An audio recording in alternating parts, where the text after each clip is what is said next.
السلام علیکم دوستو، قصہ شب معراج کا حصہ دوم۔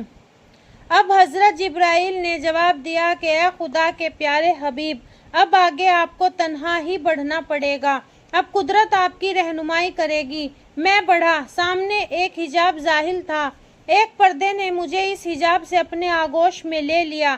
حضرت جبرائیل، سدرۃ المنتہا اور تمام چیزیں میری نظروں سے غائب ہو گئی، صرف ایک روشنی رہ گئی۔ اب میں پرکیف مسرور آنکھوں اور دل کو ٹھنڈک پہنچانے والی روشنی میں بڑھا چلا جا رہا تھا کہ ایک عجیب قسم کا سبز فرش بچھا دیکھا، نہایت ملائم گہرا سبز۔ اس پر چلنے سے دل و دماغ کو تقویت ہوتی تھی۔ اس فرش کا نام رفرف تھا۔ یہاں ایک فرشتہ کھڑا تھا سور لیے ہوئے، اس نے مجھے سلام کیا۔ اس فرشتے کا نام اسرافیل تھا۔ یہ فرشتہ قیامت کے دن سور پھونکے گا، اس کی آواز سے زمین اور آسمان کے ٹکڑے ہو جائیں گے۔ جو میں آگے بڑھتا تھا روشنی عجیب ہوتی جاتی تھی، حجاب نورانی ظاہر ہوتے تھے اور قطع ہو جاتے تھے، حتیٰ کہ میں عرش معلیٰ کے قریب پہنچا۔ میرا دل اور دماغ رعب الہی سے بھر گیا۔ اب میں ایسی جگہ پہنچا جہاں روشنی نہ تھی بلکہ نور تھا۔ کیسا نور تھا! میری زبان میں نور کی کیفیت بیان کرنے کی طاقت نہیں ہے۔ نہ دنیا میں کوئی چیز میں نے ایسی دیکھی ہے جس سے اس نور کی تشبیہ دے سکوں۔ میں حیران سا کھڑا رہ گیا۔ میرے کھڑے ہوتے ہی آواز آئی، اے محمد نزدیک آؤ۔ مجھے جرأت ہوئی اور میں آگے بڑھا، لیکن اس نور کے رعب سے میرا سینہ لبریز ہو گیا تھا، وجد کی سی کیفیت طاری ہو گئی تھی۔ میں چلتا چلتا ٹھہر جاتا، میرے ٹھہرتے ہی آواز آئی، اے محمد نزدیک آؤ۔ میں پھر چلنے لگا، آخر میں چل کر ایک ایسی جگہ پہنچا جہاں تجلی الہی پر تولے آگے بڑھنے کی جرأت نہ ہوئی اور بے ساختہ میری زبان سے نکلا، التحیات للہ والصلوات والطیبات، یعنی اے پروردگار عالم، ساری تعریف اور ہر قسم کی حمد و ثنا اور تمام بزرگیاں صرف تیرے ہی لیے ہے۔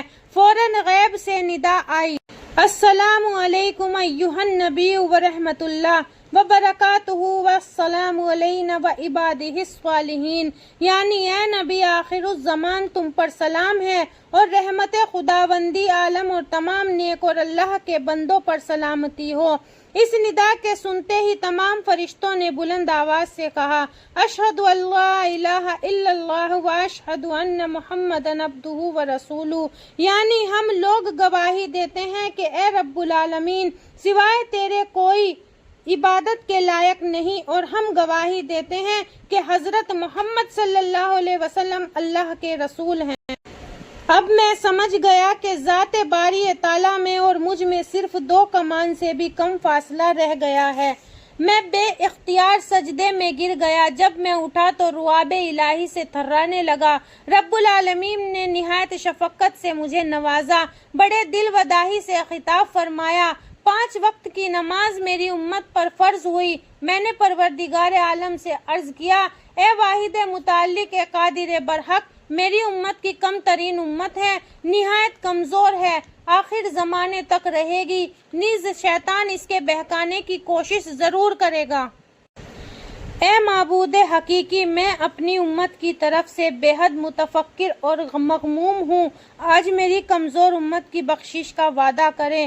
ندا آئی، اے محمد، اے میرے پیارے حبیب، تیری امت کی جس امتی کے دل میں رائی کے دانے کے برابر بھی ایمان ہوگا، جس نے شرک جیسا کبیرہ گناہ نہ کیا ہوگا، میں اسے بخش دوں گا۔ یہ نوید روح میرا سن کر رواں رواں مسرور اور شادمان ہو گیا۔ اب میں نے واپسی کی اجازت چاہی، مجھے واپسی کا اذن ملا۔ میں واپس لوٹ کر سدرۃ المنتہا کے پاس آیا۔ حضرت جبرائیل میرے انتظار میں کھڑے تھے۔ انہوں نے مجھے دیکھتے ہی کمال مسرت سے کہا، مرحبا۔ اب میں ان کے ساتھ واپس لوٹا۔ تھوڑی ہی دور چلا تھا کہ ایک غضبناک چہرہ، درشت مزاج فرشتہ ملا۔ اگرچہ اس نے میری تعظیم کی، مگر اس کی پیشانی کا بل نہ گیا اور اس کے ہر ادا سے وحشیت ٹپکتی تھی۔ میں اس سے رخصت ہو کر چلا۔ جب اس سے ذرا فاصلے پر پہنچا تو میں نے حضرت جبرائیل سے دریافت کیا کہ یہ فرشتہ کون تھا، نہایت دہشت مزاج ہے اور ہر وقت بے چین رہتا ہے۔ حضرت جبرائیل نے جواب دیا، یہ اسرائیل ہے، قابض الروح، ملک الموت ہے۔ جب سے باری تعالیٰ نے اسے عالم وجود میں لایا ہے، اسی وقت سے ایسی حالت ہے۔ میں نے حضرت جبرائیل سے کہا، اے وحی، مجھے اس سے کچھ کہنا ہے، آؤ اس کے پاس چلیں۔ اور حضرت جبرائیل ملک الموت کے پاس گئے۔ میں نے اس سے کہا، اے خدا کے مرکب فرشتے، میری آرزو ہے کہ تم میری امت کے ساتھ کیسی قدر نرمی اور آسانی کا برتاؤ کرتے رہے۔ اس نے کہا، اے امت کے شہدائی، اے خدا کے محبوب رسول، مجھے حق سجانہ کی طرف سے روانہ ہدایت ہوتی ہے کہ محمد کے امتی کی روح قبض کرتے وقت نرمی کیجیے۔ میری کیا مجال ہے کہ ذات حق سجانہ کے حکم کی نافرمانی کر سکوں۔ میں وہاں سے واپس لوٹا، براق پر سوار ہوا، براق ہوا جیسی سرعت سے روانہ ہوا۔ آسمان پر آسمان آتے رہے، یہاں تک کہ میں آسمانوں کو عبور کر کے زمین پر آ گیا۔ مجھے پیاس معلوم ہوئی۔ مقام روما پر ایک قافلہ فرکش تھا۔ قافلے والوں کا اونٹ گم ہو گیا تھا۔ تمام قافلے والے اس گم شدہ اونٹ کو تلاش کرنے کے لیے گئے ہوئے تھے۔ میں نے دو کے پاس جا کر پانی پیا۔ مقام تقییم میں ایک قافلہ آ رہا تھا۔ سب سے آگے ایک خاکی رنگ کا اونٹ تھا، اس پر سیاہ ٹاٹ پڑا تھا اور دو سیاہ گونے لدی ہوئی تھی۔ میں نے قافلے والوں کو سلام کیا اور انہوں نے سلام کا جواب دیا۔ براق ہوا جیسی سرعت سے دوڑتا جا رہا تھا، یہاں تک کہ مکہ آ گیا۔ صفا اور مروہ کے درمیان آ کر براق رک گیا، اتر کر اپنی خوابگاہ میں آیا۔ عجیب بات یہ دیکھی کہ زنجیر در بدست ستور محترقہ اور بستر گرم تھا۔ مجھے سخت حیرت ہوئی کہ کس قدر عجیب سے میں مکہ معظمہ سے بیت المقدس اور وہاں سے آسمان کے اوپر اور آسمانوں سے عرش معلیٰ پر سے آیا ہوں۔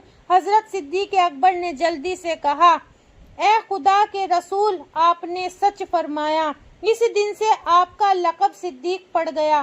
صرف اسلامی دنیا میں ہی نہیں بلکہ تاریخی دنیا میں آپ صدیق کے لقب سے مشہور ہو گئے۔ ابو جہل نے ہنس کر کہا، ابو بکر، کیا تم ایسی دراز فہم باتوں کو سمجھتے ہو جیسی کہ محمد نے بیان کی ہے؟ اب ہم آئندہ صدیق اکبر کے ہی لقب سے مخاطب کریں گے۔ حضرت صدیق اکبر نے کہا، اس میں فہم کی کیا بات ہے ابو جہل؟ ابو جہل نے کہا، کیا یہ بات بعید الفہم نہیں ہے کہ محمد رات ہی کو بیت المقدس سے آئے ہوں؟ یہ غیر ممکن ہے۔ اتنی بڑی مسافت ایک رات میں تو کہاں ایک ہفتے میں بھی طے نہیں ہو سکتی۔ جو لوگ اس وقت بیٹھے تھے ان پر عجیب کیفیت طاری تھی۔ کسی کا منہ فرتا حیرت سے کھلا رہ گیا تھا کہ کسی کی آنکھیں پھٹی تھی، نیز کوئی فرتا تعجب سے سر پر ہاتھ رکھے ہوئے تھا، غرض کہ ہر شخص حیرت طاری تھا۔ صدیق اکبر نے فرمایا، خدا میں سب کچھ قدرت ہے، وہ غیر ممکن کو ممکن کر دیتا ہے۔ خدا نے جب دنیا کو پیدا کرنا چاہا تو فرمایا، کن ہو جا فیکن۔ جب وہ ایسی قدرت والا ہے تو کیا اس نے یہ نہیں کیا ہوگا کہ وہ اپنے محبوب رسول کو مکہ سے بیت المقدس اور وہاں سے آسمانوں پر لے گیا اور فوراً ہی واپس لے آیا؟ ابو جہل اس قدرت سے کچھ دور نہیں۔ خدا نے اپنے پیارے حبیب کو معراج عطا فرمائی، آسمان دکھائے، عرش معلیٰ پر اپنے حضور میں بلایا، انبیاء علیہ السلام سے شرف ملاقات بخشا، جنت اور دوزخ دکھائی۔ میرا ایمان اور پختہ ہو گیا۔ جو مسلمان اب یا ہزاروں سال کے بعد بھی معراج کا حال سنیں گے، سچ سمجھیں گے۔ معراج بھی ایمان کا ایک جذبہ ہو گئی تو بھی ایمان لے آئے اس نبی پر جو خدا کا ایسا محبوب ہے کہ اسے اپنے پاس عرش پر بلا کر اس نے اپنا دیدار دکھایا۔ ابو جہل نے ہنس کر کہا، میں بے وقوف نہیں ہوں ابو بکر، دیکھو تمہارے نبی کا جھوٹ سچ ابھی کھل جاتا ہے۔ ابو جہل جن لوگوں کے ہمراہ لایا تھا ان سے خطاب کرتے ہوئے کہا، ہاں تم بیت المقدس میں عرصے تک رہ چکے ہو، محمد سے وہاں کے حالات پوچھو۔ ان لوگوں نے باری باری سے سوال کرنا شروع کیا، مثلاً بیت المقدس پہاڑ سے کتنے فاصلے پر ہے، مسجد کہاں ہے، اس میں طاق کتنے ہیں اور کتنے گنگور ہیں، صحن کتنا وسیع ہے اور باب المعراج کس طرف ہے۔ اگرچہ حضور صلی اللہ علیہ وسلم نے رات کو سرسری نظروں سے بیت المقدس اور مسجد اقصی کو دیکھا تھا، نہ طاق گنے تھے، نہ کنگور شمار کیے تھے، اور نہ یہ دیکھا تھا کہ بیت المقدس پہاڑ سے کس طرف اور کتنے فاصلے پر ہے، مگر بائیں ہمہ تائید زدنی سے تمام سوالات کا جواب ایسا شافی اور تسلی بخش دیا کہ سوال کرنے والے حیران